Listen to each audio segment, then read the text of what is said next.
توصیف اللہ جل مجدہ الکریم کی ذات بابرکات کے لیے رسول رحمت شفیع معظم نبی محتشم حضور ختم المرتبت صلی اللہ علیہ وآلہ وسلم کی حضور ناز میں اپنی عقیدتوں، ارادتوں اور محبتوں کا خراج پیش کرنے کے بعد عالی مرتبت محتشم سامعین حاضرین، آج کی منعقدہ تقریب جس میں مجھے اور آپ کو حاضر ہونے کا شرف اور موقع نصیب ہوا، ہمارے میزبان محتشم جناب رؤوف ابراہیم صاحب کی دعوت پہ انعقاد پذیر ہوئی۔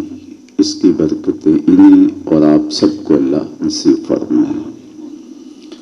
میرے سامنے سورہ العادیات ہے جو قرآن مجید کی مکی صورت ہے، اور یہ صورت صرف 11 آیات پر مشتمل ہے، اور اس صورت کا آغاز مختلف قسموں سے کیا جا رہا ہے۔ میں صرف 30-35 منٹ آپ کی توجہ کا طالب رہوں گا تاکہ کتاب رحمت قرآن مجید کی اس فکر کو ہم سمجھ پائیں کہ ہمارا رب ہمیں کیا کہنا چاہ رہا ہے۔ چونکہ جو بات قسم کے ساتھ بیان کی جا رہی ہو تو اس کی اہمیت خود بخود دلوں میں پیدا ہوتی ہے کہ کوئی بات ہے جس کو بیان کرنے سے قبل قسم کی جا رہی ہے۔ قسم سے کلام کا آغاز کوئی عام شخص بھی کرے تو لوگ متوجہ ہو جاتے ہیں، لیکن رب ہو کر کے اپنی بات کو بیان کرنے سے قبل قسم فرما رہا ہے، اور قسم کا آغاز گھوڑوں کی مختلف عادات اور ان کے اوصاف پر بات کی گئی۔ ذرا غور کیجئے، یہ صورت نزول کے اعتبار سے مکی ہے، اور ارشاد فرمایا گیا وَالْعَادِيَاتِ ضَبْحًا فَالْمُورِيَاتِ قَدْحًا فَالْمُغِيرَاتِ صُبْحًا فَأَثَرْنَ بِهِ نَقْعًا فَوَسَطْنَ بِهِ جَمْعًا۔ قسم ہے برق رفتار گھوڑوں کی جو جب چلتے ہیں تو ان کے پاؤں سے دھول اڑتی ہے، اور جب وہ پتھریلی زمین میں دوڑتے ہیں تو ان کے پاؤں کی کھریوں کے ٹکرانے سے شرارے پیدا ہوتے ہیں، چنگاریاں نکلتی ہیں، اور صبح کے وقت وہ لشکروں میں حملہ آور ہو کے تاخت و تاراج کر کے رکھ دیتے ہیں، اور گرد اڑتی ہے، اور وہ مجموع میں انبوہ کثیر میں گھس جاتے ہیں۔ گھوڑوں کی ان صفتوں کا بیان فرمایا گیا۔ جو گھوڑے دوڑتے ہیں تو ان کے سینوں سے آواز نکلتی ہے، دبحن اس آواز کو کہتے ہیں جو جانور کے دوڑنے سے اس کے سینے سے نکلتی ہے۔ تو گھوڑے کے سینے سے نکلنے والی آواز پر قسم کی گئی، اور قسم میں نہیں میرا رب فرما رہا۔ قسم ہے گھوڑوں کے دوڑنے سے ان کے سینوں سے نکلتی ہوئی آواز کے اس عمل پر، اور پھر جب وہ پتھریلی زمین میں دوڑے تو ان کے پاؤں کے ٹکرانے سے جو شرارے نکلتے ہیں ان کی قسم۔ پھر ریتلی زمین میں پہنچے تو ان کے پاؤں سے جو گرد اڑتی ہے اور ان کے نتنوں میں جم جاتی ہے، مجموع میں گھس جاتے ہیں، لشکروں کو تاخت و تاراج کر کے رکھ دیتے ہیں۔ یہ 5 قسمیں کی گئیں۔ تو جب قسم کی جا رہی ہو تو پھر جواب قسم کا شدت سے انتظار ہوتا ہے کہ قسم کس بات پہ کی گئی۔ آخر کوئی بات تو تھی کہ جس پر اللہ نے 1 نہیں، 2 نہیں، 3 نہیں، گھوڑوں کی 5 چیزوں پہ قسم کی۔ تو انسان بالکل تیار ہے سننے کے لیے کہ وہ بات کون سی ہے، جواب قسم کیا ہے۔ جس پر قسم کی جا رہی ہے وہ مضمون کیا ہے؟ تو اب جواب قسم سنیے، ان الانسان لربہ لکنود، بے شک انسان اپنے رب کا ناشکرا ہے۔ تو گھوڑوں کی قسم کی گئی اور انسان کو ناشکرا کہا گیا۔ انسان کو ناشکرا کہنا تھا تو کسی اور موقع پہ کہہ لیا جاتا، مالک تو گھوڑوں کی قسمیں کرے اور انسان کو ناشکرا کہے، تو کہا یہی تو تمہیں بتانا چاہتا ہوں، اگر کام کے گھوڑے بھی ہوں تو وہ اس قابل ہیں کہ ان کی قسم کی جائے، اور نکمے انسان بھی ہوں تو اس کی رب کو پرواہ نہیں ہے۔ تو وہ دیکھنا چاہتا ہے کہ کون میری راہوں کا مسافر ہے۔ تو یہ گھوڑے راہ خدا میں دوڑتے ہیں اپنے سواروں کو لے کر کے، ایک تو ان کی محنت اور ان گھوڑوں کی تگ و تاز۔ بعض نے کہا، سیدنا علی المرتضیٰ رضی اللہ تعالیٰ عنہ کا قول ہے کہ اس سے گھوڑے مراد نہیں، اس سے اونٹ مراد ہیں، اور حضرت عبداللہ ابن عباس رضی اللہ تعالیٰ عنہ فرماتے ہیں کہ اس سے گھوڑے مراد ہیں۔ بہرحال گھوڑے ہیں یا اونٹ، جو بھی جہاد کے کام آتے ہیں، راہ خدا میں تگ و تاز کرتے ہیں، اور ان سے جو گڑگڑاہٹ پیدا ہوتی ہے، آواز پیدا ہوتی ہے، وہ جدید دور کے ٹینک ہی کیوں نہ ہوں، تو وہ اللہ کو محبوب لگتے ہیں۔ ایک تو یہ کہ جو کام والی چیزیں ہیں وہ اللہ کی محبوب ہیں، اور دوسرا کہ یہ محبوب کے غلاموں کے گھوڑوں کی اداؤں کی قسمیں ہیں۔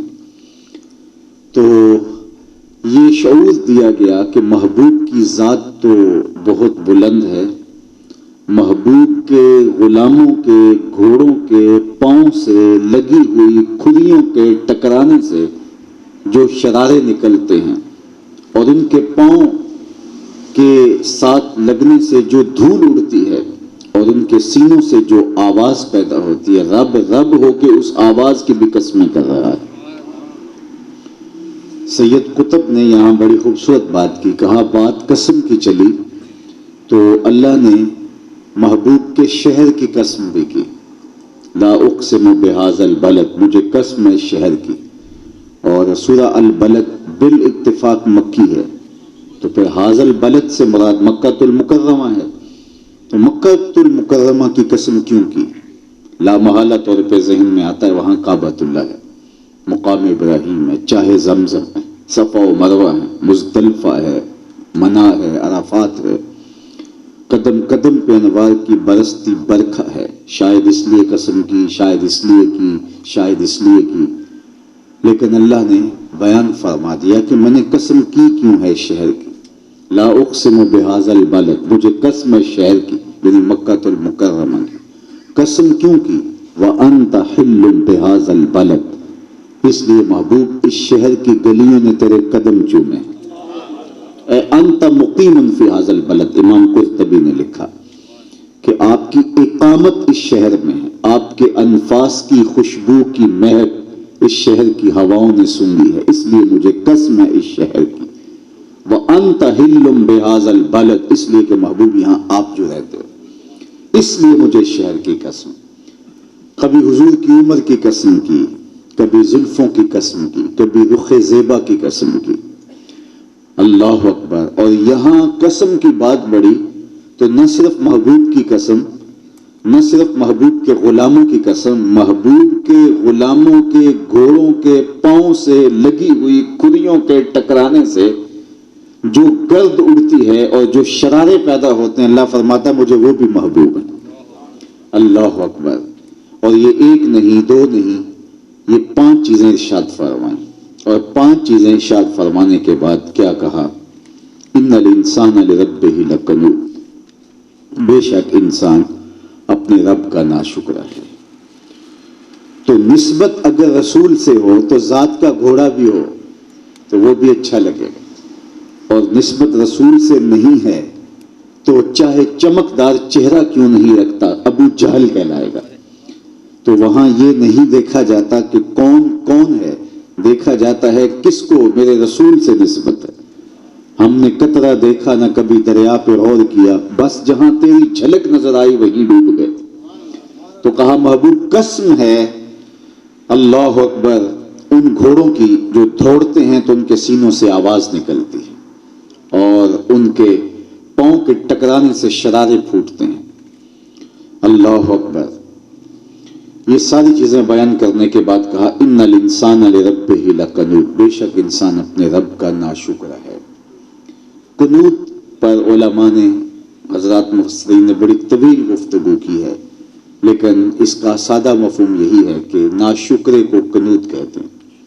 جو اللہ کی نعمتوں کو حاصل کرے اور اس کا شکرانہ ادا نہ کرے اس کو قنوت کہتے ہیں. علماء نے یہ بھی کہا کہ قنوت کا مطلب یہ ہے کہ جب اسے نعمتیں مل رہی ہوں تو اس وقت خوش ہو، اور جب تھوڑی سی تکلیف آئے تو واویلا مچا دے، اسے قنوت کہتے ہیں. تو یہ انسان کا رویہ ہے کہ جب اسے نعمتیں گونا گو نصیب ہو رہی ہوتی ہیں تو اس وقت وہ ناشکرا ہوتا ہے، لیکن تھوڑی سی گرفت ہوتی ہے، تھوڑی سی تنگی آتی ہے، تھوڑی سی پکڑ ہوتی ہے تو پھر وہ آسمان سر پہ اٹھا لیتا ہے کہ میرے ساتھ یہ ہو گیا، میرے ساتھ یہ ہو گیا. حالانکہ یہ اس کی کرتوتوں کا نتیجہ ہوتا ہے. کاروبار میں خسارہ ہو، صحت میں نقصان ہو، یا اور انسان کی عزت میں فرق آئے تو اس کا سبب اس کے اعمال ہوتے ہیں. اعمال کے نتیجے کے اندر اس کو نقصان بھگتنا پڑتا ہے. اس کی سستیاں، اس کی کوتاہیاں، اس کی بددیانتیاں، اس کی خیانتیں، یہ نتیجہ ہوتا ہے اس کے پیچھے جانے کا. لیکن اس وقت وہ اللہ سے شکوے شروع کر دیتا ہے. اور جب نعمتیں اتر رہی ہوتی ہیں، کتنی نعمتیں ہیں جو بغیر مزد کے ہمیں نصیب ہیں. اگر سر سے لے کر پاؤں تک اپنے وجود کا ہی ہم مطالعہ کر لیں تو اللہ جل شانہ کے شکرانے میں سر جھک جائے اور اٹھنے نہ پائے کہ اس نے ہمیں گونا گو نعمتوں سے نواز رکھا ہے. یہ چمکتی ہوئی دو آنکھیں عطا کی، اس میں بجلیاں بھر دی، چراغاں کر دیا ہمارے لیے. یہ کائنات کی ساری رنگینیاں، یہ رنگوں کے ساتھ سجی ہوئی کائنات اندھیرا ہوتی اگر آنکھوں میں روشنی نہ ہوتی. آج جلملاتے ہوئے تارے ہم دیکھتے ہیں، یہ کھلے ہوئے رنگ برنگے پھول دیکھتے ہیں، یہ حسن کی جلوہ سامانیاں اور کائنات کا جمال ملاحظہ کرتے ہیں تو طبیعت میں سرشاریاں ہوتی ہیں. تو یہ برکت ہے آنکھوں میں رکھے گئے نور کی وجہ سے. اس دیکھنے کی وجہ سے طبیعت میں سرشاری، قلب میں راحت اور تسکین ملتی ہے. بتاؤ اگر یہ دو دیے بجھ جائیں تو یہ ساری زندگی اندھیر ہو جائے. یہ نغموں کی کائنات، یہ مختلف طرح کے نغمے اور خوبصورت آوازیں جو آپ کو سرشار کر دیتی ہیں، یہ قدرت نے سماعت کے پردے رکھے ہیں اور جس سے ہم اس کا امتیاز کرتے ہیں اور اس سے تلذذ حاصل کرتے ہیں، لطف لیتے ہیں. اگر کانوں کی شنوائی بند کر دی جائے تو یہ سب کچھ سمعیات کی دنیا اجاڑ ہو جائے، کچھ باقی نہ رہے. اسی طرح قوت ذائقہ جو زبان کے اوپر پھیلے ہوئے پٹھوں سے جڑی ہوئی چیز ہے، اگر صفرا کی تہ جم جائے اس کے اوپر تو لذیذ سے لذیذ چیزیں بھی بے ذائقہ دکھائی دیں. اور پیٹ پالنے کے لیے اور انسانی ضرورت کے لیے کھانا کھانا بھی پڑے تو اس طرح کھائیں جس طرح دوائی کھا رہے ہوتے ہیں، اس کو منہ میں ڈال کر کے اوپر پانی دے کے نگل لیتے ہیں. اگر اللہ اس ذائقے کی قوت کو چھین لے جو اللہ نے ہمیں عطا کر رکھی، اور دماغ سرشاریوں سے مالا مال ہوتا ہے، اور اگر اللہ اس کے اندر سے صلاحیت سلب کر لے، 6 فٹ کا قد رانا ہے، کڑیل جوان، چوڑی پیشانی، چمکتی ہوئی آنکھیں، روشن رخسارے اور گلابی پھول کی پتیوں جیسے ہوں، لیکن دماغ کے پرزے ڈھیلے ہیں، تو گھر کا پتہ، ایڈریس قمیض کے پیچھے لکھا ہے کہ جو بھی اس کو دیکھے یہاں فلاں جگہ پہ پہنچا دے. بتاؤ یہ قد رانا، یہ حسن، یہ جوانی، یہ کہاں کس کام کی رہ گئی؟ یہ دھڑکتا ہوا دل اور دل میں سجی ہوئی آرزوؤں اور ارمانوں کی کائنات، اگر دل کا نظم خراب ہو جائے تو ساری زندگی بجھ گئی. بہت ساری ایسی چیزیں ہیں جو اللہ نے ہمیں دی ہیں. تنفس کا نظم ہے، انہضام کا نظام ہے. ایک اوناسس نامی دنیا کا امیر ترین شخص گزرا ہے، آج کل وہ ٹاپ 10 میں آنے کے لیے لوگ بڑی کوشش کرتے ہیں، تو وہ دنیا کے ٹاپ 10 میں اس کا شمار تھا، لیکن اس کو ایک مسئلہ ہو گیا کسی زمانے میں، اس کی آنکھوں کے پپوٹے کام کرنا چھوڑ گئے۔ یہ قدرتی آٹومیٹک سسٹم ہے کہ ادھر سے تنکا اڑا، ادھر سے آنکھ بند ہو گئی، ہمیں پتہ بھی نہیں ہوتا دن میں کتنی مرتبہ آنکھ جھپک رہے ہوتے ہیں۔ یہ خود کار نظام ہے، اس کا یہ نظم خراب ہو گیا۔ ڈاکٹر سلوشن ٹیپ لگا کے اس کی آنکھ کھولتا ہے، اور جب اس نے سونا ہوتا ہے تو وہ سلوشن ٹیپ لگا کے آنکھ بند کر لیتا ہے۔ کتنی بڑی نعمت۔ کسی نے اناسس سے پوچھا کہ تیری زندگی کی سب سے بڑی خواہش؟ اس نے کہا کاش اپنی آنکھیں مرضی سے کھول سکوں۔ تو کہا اگر اس کے لیے کوئی پیسے لگانے پڑے، کوئی قیمت دینی پڑے تو کتنے پیسے لگائے گا؟ تو وہ کہتا ساری دولت جھونک دوں گا، کاش کہ میں اپنی آنکھیں اپنی مرضی سے کھول سکوں۔ ہمیں پتہ بھی نہیں کہ یہ نعمت بھی ہمارے ساتھ جڑی ہوئی ہے، چونکہ کبھی اس کا بل ہی نہیں آیا۔ کتنے نظم ہیں جو ہمارے ساتھ جڑے ہوئے ہیں، اور ہمیں پتہ بھی نہیں ہے کہ ہمیں یہ چیز بھی سپلائی دی جا رہی ہے، یہ چیز بھی مل رہی ہے، یہ چیز بھی مل رہی ہے۔ میرا ایک ملنے والا ہے، بنیادی طور پہ ٹیچر ہے، تو اس کے منہ میں یہ جو لعاب پیدا ہوتا ہے، یہ قدرتی اللہ کا ایک نظام ہے جس سے بولنے میں سکت پیدا ہوتی ہے اور منہ تر رہتا ہے تو آسانی رہتی ہے۔ لعاب کی جو مطلوبہ مقدار ہے، مقدار تھوڑی کم پیدا ہوتی ہے۔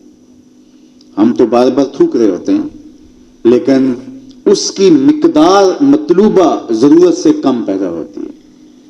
اب ہوا کیا کہ وہ 10 منٹ بولنا مشکل ہوتا ہے اس کے لیے، منہ خشک ہو جاتا ہے، اور پھر ڈاکٹر نے مختلف چیزیں دی ہیں کہ وہ آپ زبان کے نیچے رکھیں، اوپر رکھیں، اور تھوڑا جو ہے وہ آپ کا منہ تر رہے، اور اس کی وجہ سے نظام انہضام پر بھی اثر ہے، بینائی پر بھی اثر ہے۔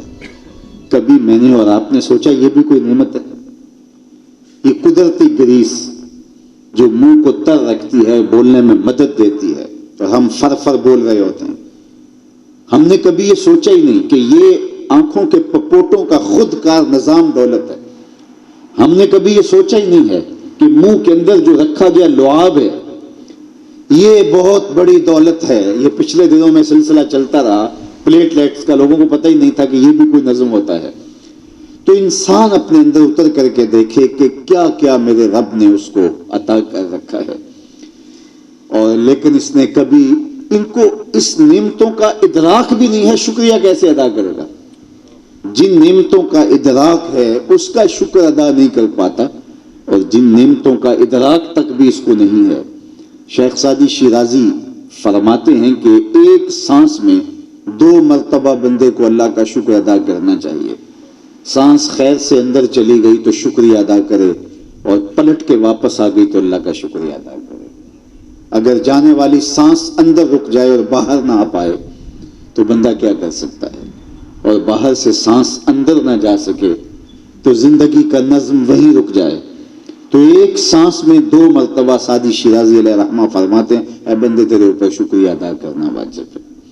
لیکن انسان ان امور کا جو واضح ہیں، یہ کووڈ کا مسئلہ چلا تو آپ نے دیکھا کہ آکسیجن سلنڈر شارٹ ہو گئے اور کتنی قیمت بڑھ گئی ان کی۔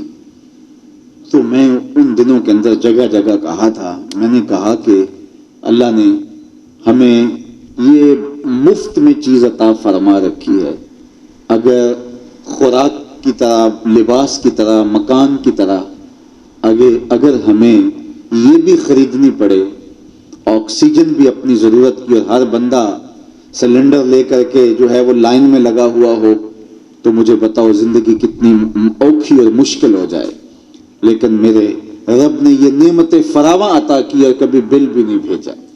اللہ اکبر۔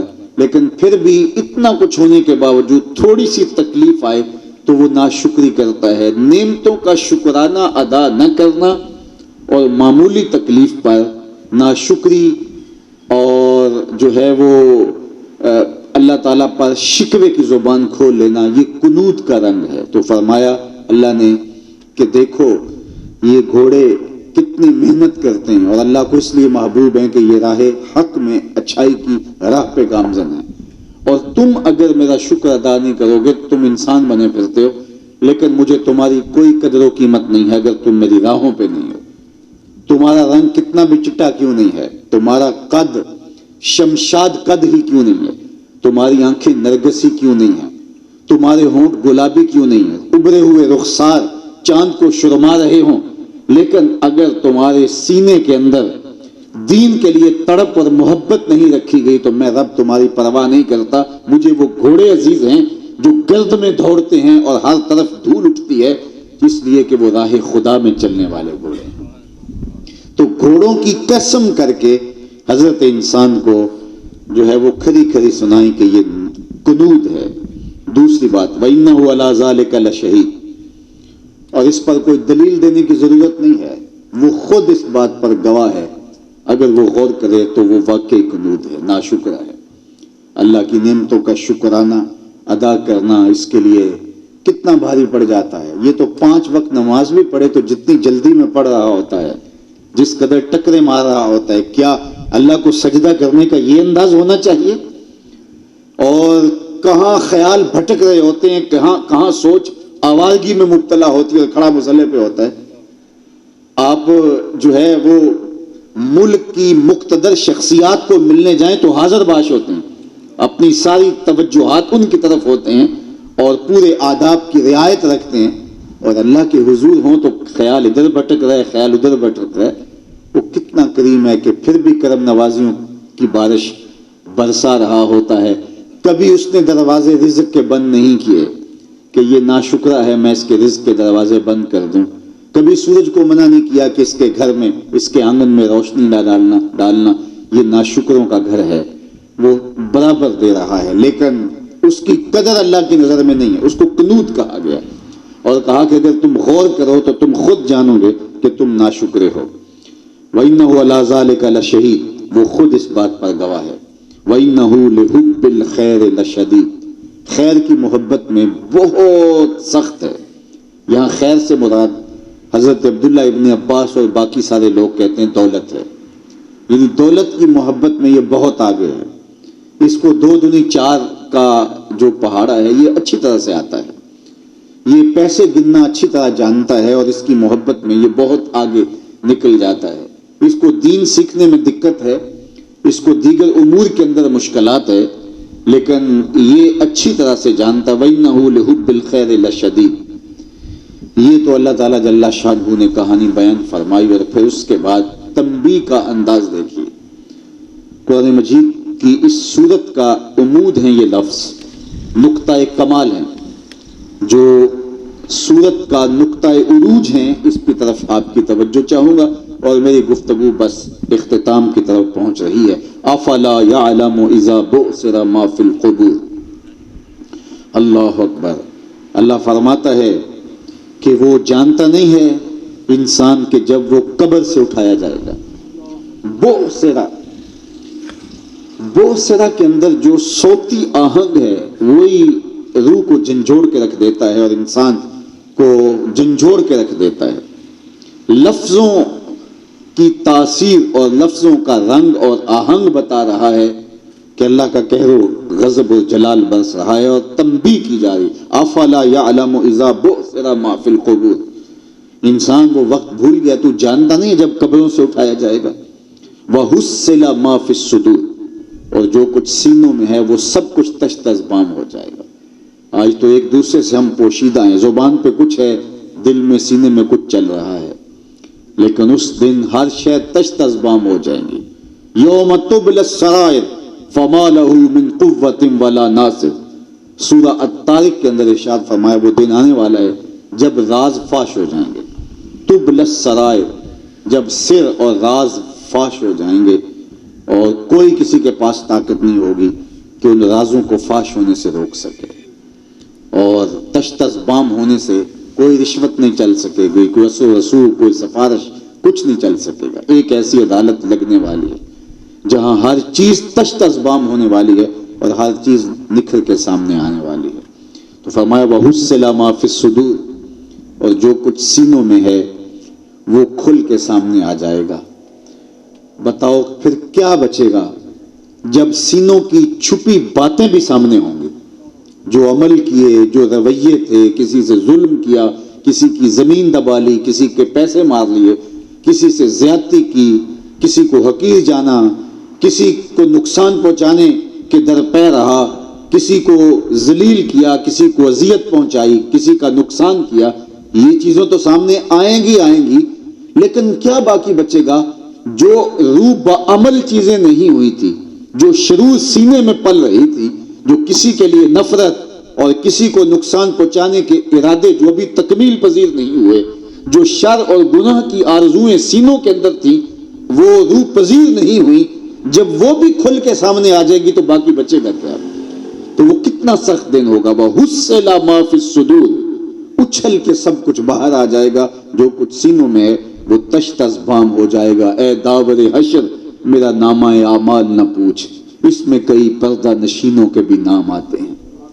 تو وہ کتنا سخت دن ہوگا، وہ کتنا کڑا وقت اور سخت گھڑیاں ہوں گی، جب سینوں کے چھپے ہوئے راز اور سینوں کے اوپر لکھی ہوئی تحریریں جو ہیں، جو کسی سے وہ شیئر نہیں کرتا، اپنے علاوہ کسی کو بتاتا نہیں ہے، اور اس کے اندر جو شر اور شرور چل رہی ہیں، جب قیامت کے دن وہ بھی سامنے آ جائیں گی، تو مفسرین فرماتے ہیں جب یہ بھی سامنے آ جائے گا تو پھر باقی بچے گا کیا؟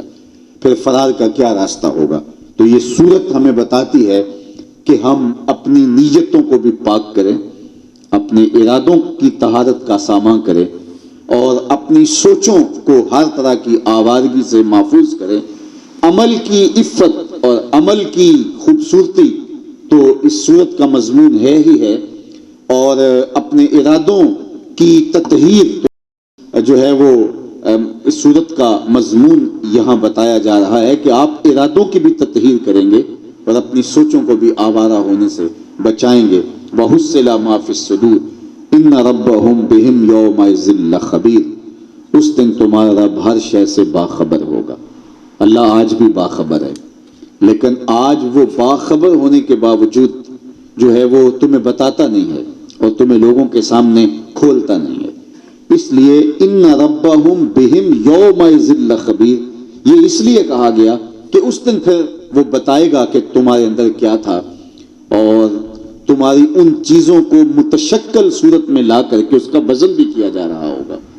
اور اس دن پھر بندہ جب وہ اپنے نامہ اعمال کو دیکھے گا، قرآن مجید میں ایک دوسرے مقام پہ فرمایا، اور وہ حیرت زدہ ہو جائے گا، اس کی آنکھیں پھٹی کی پھٹی رہ جائیں گی، اور وہ کہے گا ما لہذا الکتاب لا یغادر صغیرۃ ولا کبیرۃ الا احصاها، ہائے اس نامہ اعمال کو کیا ہو گیا، اس نے تو کوئی چھوٹی اور بڑی بات نہیں چھوڑی، سب کچھ لکھ ڈالا۔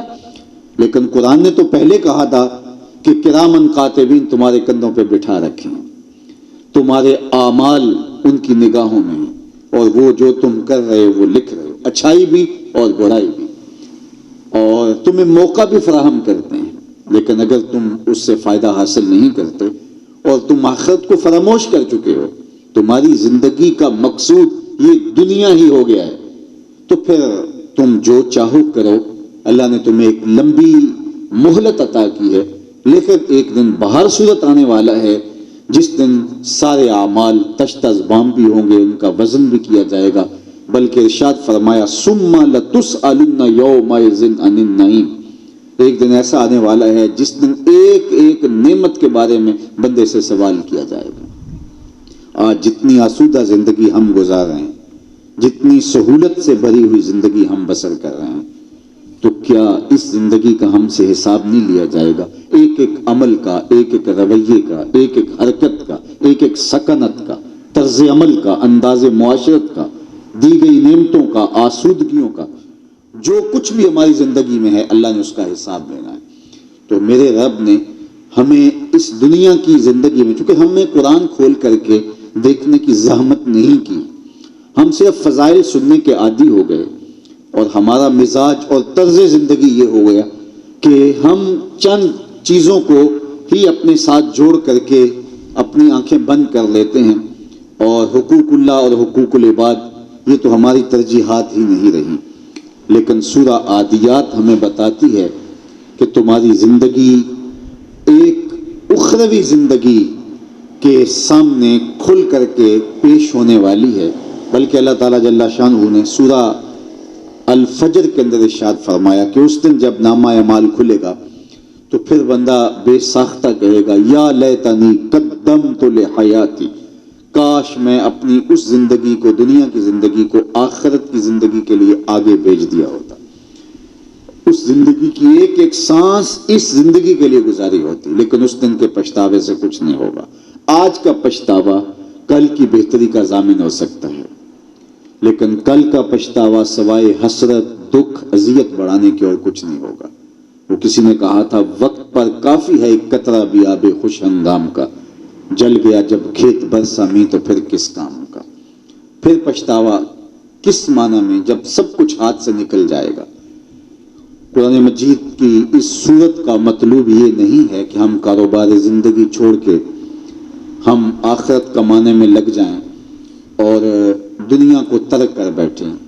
رہبانیت ہمارے دین میں قابل قبول نہیں ہے، یہ عیسائیوں نے گھڑ لی اپنی طرف سے، ان کے پیغمبر نے بھی ان کو نہیں سکھایا تھا۔ قرآن نے اس کی وضاحت کی ہے، اور میرے اور آپ کے آقا مولا نے بڑا واضح طور پہ کہا لا رہبانیت فی الاسلام، اسلام میں اس کی کوئی گنجائش نہیں ہے۔ تو پھر ہوا کیا؟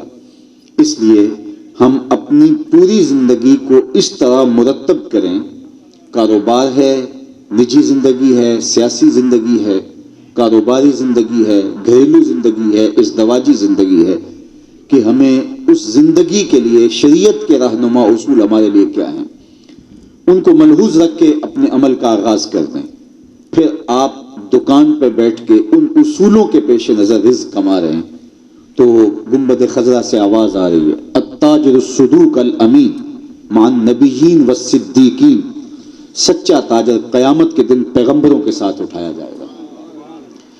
الکاسب حبیب اللہ، یہ جو مزدوری کر رہا ہے اور ہاتھ میں چھالے پڑ گئے ہیں، تو کہا کہ یہ چھالے معمولی نہ سمجھنا، یہ اللہ کا حبیب قرار پاتا ہے۔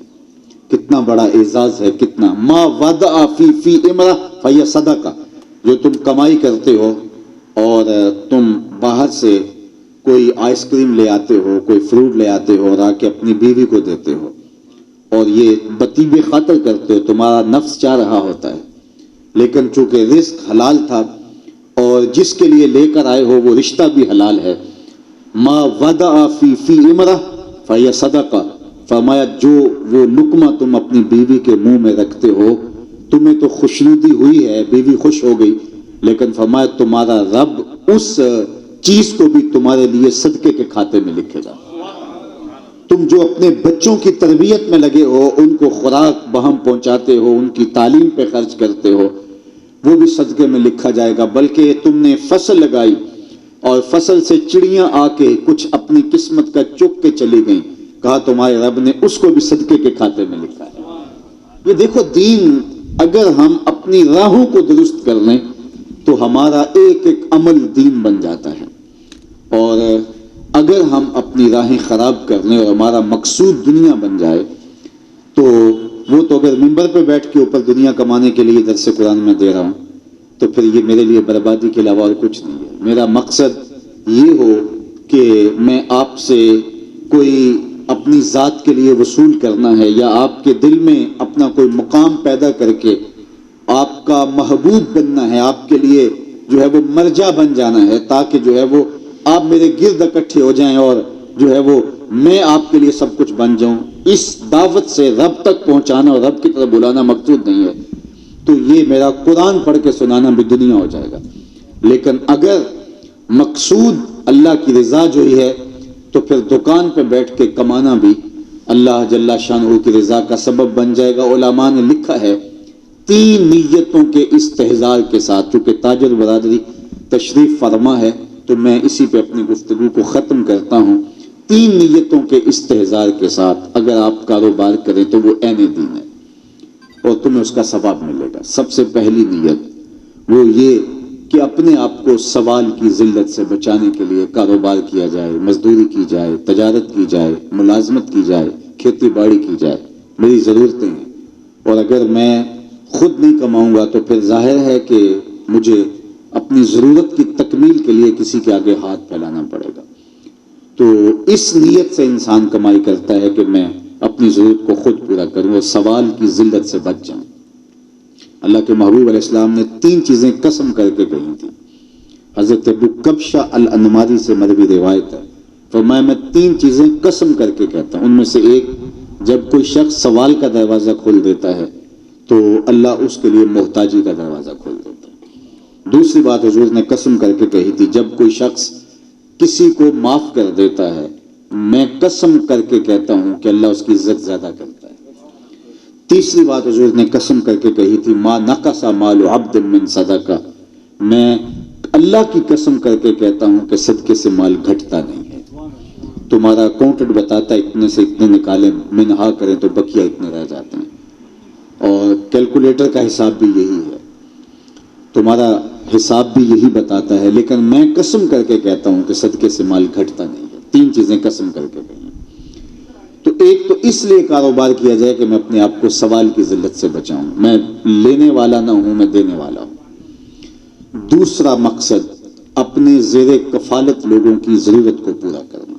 ماں باپ ہیں، اگر بہن بھائی زیر کفالت ہیں، بیوی ہے، اولاد ہے، تو ان کی ضرورتیں کسی کے ذمہ ہیں تو وہ کہے کہ یہ میں اس لیے کمائی کر رہا ہوں کہ ان کی ضروریات کی تکمیل کروں، اور ان کے لیے آپ جتنا خرچ کریں گے وہ آپ کے لیے اجر و ثواب کا باعث ہے، بلکہ جس کے پاس زیادہ دولت ہے وہ اپنی اولاد کو وسعت دے۔ سیدنا علی المرتضیٰ فرماتے ہیں، یجب علی صاحب المال ان یوسع علی عیالہ، صاحب مال پہ واجب ہے کہ وہ اپنی اولاد پر وسعت کرے تاکہ نعمت کا ظہور محسوس ہو۔ تو دوسری نیت، اپنے زیر کفالت لوگوں کی ضرورت کو پورا کرنا۔ تیسری نیت جس کا استحضار، اور وہ یہ کہ اللہ مجھے میرے زیر کفالت لوگوں کی ضرورت سے اگر زیادہ عطا کرتا ہے تو میں معاشرے کے ان لوگوں تک پہنچوں گا اور ان کی ضرورت کی تکمیل کروں گا جو کسی وجہ سے اپنی ضروریات کو پورا نہیں کر پا رہے، غریب ہیں، مساکین ہیں، اراملہ ہیں، یتامہ ہیں، بے وگان ہیں، مدارس دینیہ ہیں، مساجد ہیں، رفاعی نظم ہیں، اور انسانی خدمت کے لیے، لوگوں کی ضرورت کے لیے، اعانت دین کے لیے، رشتہ دار، عزیز، اقربا، کثیر العیال، ان لوگوں کی میں مدد کروں گا۔ ان 3 نیتوں کے استحضار کے ساتھ شرط ہے رزق حلال ہو، حرام نہ ہو۔ کمانا یہ اللہ کی رضا کا ذریعہ اور سبب ہے، اور اگر نیت لوگوں میں نمایاں ہونا اور عیش و عشرت کی نیت، خواہشات کی تکمیل کی، ناجائز خواہشات کی تکمیل کی نیت، تو رزق حلال ہے تو پھر بھی بے برکتی کا ذریعہ ہوگا، حرام ہے وہ تو اچھی نیتوں کے ساتھ بھی، اگر کوئی بینک اس لیے لوٹ رہا ہے کہ میں یتیم بچیوں کی شادی کروں گا تو وہ اس کی نیکی نہیں ہو سکتی۔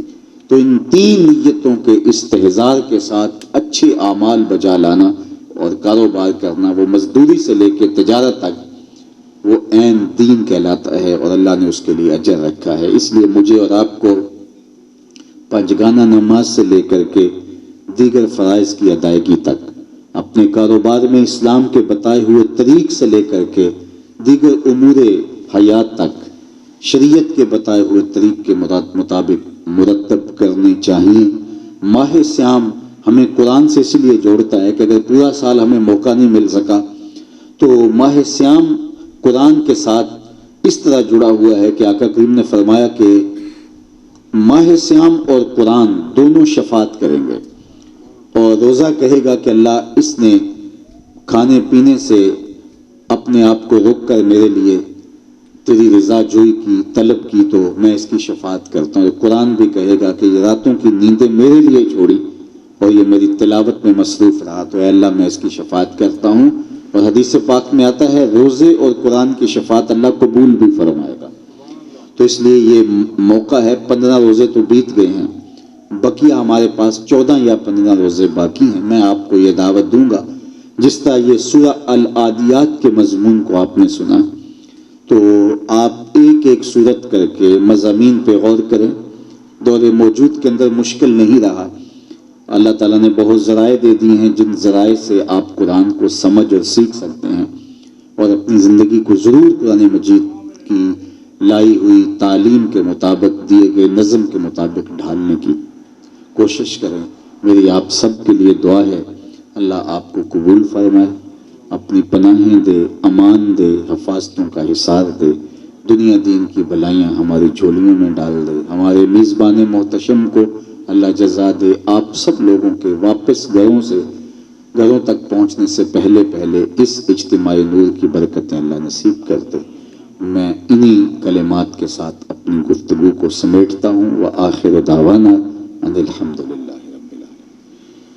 الحمدللہ رب العالمین والصلاة والسلام علی اشرف الانبیاء والمرسلین۔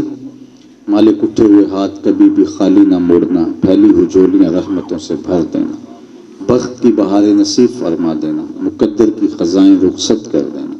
جئیں تو تیرے لیے، مریں تو تیرے دین کے لیے، زندگی کی آخری ہچکی تک تیرے رسول کے وفادار ہیں۔ ہر علت سے، ہر قلت سے، ہر ذلت سے رہائی عطا کر دے۔ اپنے پاک نبی کے در کی گدائی عطا کر، نفس و شیطان کے مکر و فریب سے، دجل و تلبیسات سے ہماری حفاظت فرما۔ اللہ ہماری خطاؤں سے درگزر فرما، فہم دین نصیب کر دے۔ قرآن مجید کے اجالے ہم سب کا مقسوم کر دے۔ زندگی کو شریعت بیضا کی مطابقت میں گزارنے کی توفیق ارزانی فرما۔ اللہ ہمیں سچائی کا ساتھ دینے کی توفیق دے، اچھائیوں کا خوگر بنا دے، عفت قلب و نظر عطا کر دے۔ اللہ میرے وطن کی خیر فرما، میرے ملک کو معیشت اور معاشرت کا جمال عطا کر دے۔ اللہ میرے وطن کو صالح قیادت عطا کر دے، پورے عالم اسلام کی خیر فرما۔ امت جہاں جہاں بھی ظلم اور جبر کی باہوں میں کسی کرا رہی ہے، نجات عطا فرما۔ اس امت کو کھویا ہوا وقار عطا کر، مسجد اقصیٰ کو آزادی کی بہاریں دے۔ اللہ اس ملک کو اپنا خاص کرم، فضل اور عالمی قیادت کی اہلیت نصیب فرما۔ وصلی اللہ تعالی علی النبی الامین وعلی آلہ واصحابہ اجمعین۔